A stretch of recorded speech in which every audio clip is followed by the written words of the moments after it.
We're sitting in a bigger tech bubble right now than we had in the year 2000. If you want to go back even further, you can look at the 70s, because the exact same thing happened there. In 1971, the dollar came off the gold standard, the government could print freely for the first time ever, and inflation took off. Then an oil shock hit, just like now, and gold went absolutely vertical. It ran from $35 to nearly $200 by 1974, and then it crashed almost in half, down to around about $113 by 1976. Everyone said the gold party was over, but it wasn't, because the inflation never really left. So from that 1976 low at $113, gold went on an absolute tear, all the way up to $850, roughly a 7x. And this is the pattern we often see with gold. It crashes in the lead up to a recession, but it doesn't crash as much as all the tech stocks or whatever stocks that were overvalued at the time heading into the recession, and it climbs its way out faster and way harder, which is why I say I don't mind holding gold. I'm not going to try to time the market, but I'm happy to hold gold, because I know when the recession starts, and I think it's going to start in the next few months or the next year, maybe even in the next 2 years,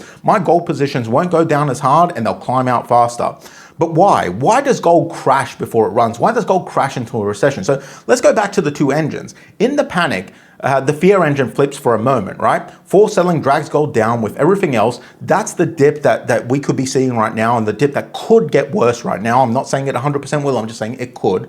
But once that forced selling burns itself out, look at what's left standing. A broken financial system, a recession, and a government drowning in debt. The US has nearly $40 trillion in debt right now. They're really badly in the hole. They literally cannot afford for the system to seize up. So what do? The only thing they can. They cut rates and they print. And that is rocket fuel for gold, because now both engines fire at once, harder than ever. Fear, because the world genuinely feels like it's coming apart and people want protection. And greed, because every new dollar that they print makes the gold in your hands worth a lot more, because currency is getting debased. So it starts climbing, and the momentum crowd comes back in, the greedy people, they get back in and they push it even higher.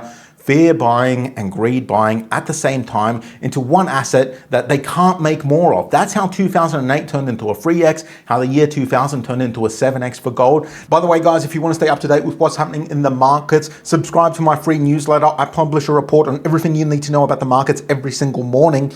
Basically, I read 20 to 30 articles, I summarize them so you don't have to. There's a link below. Like I said, it's free.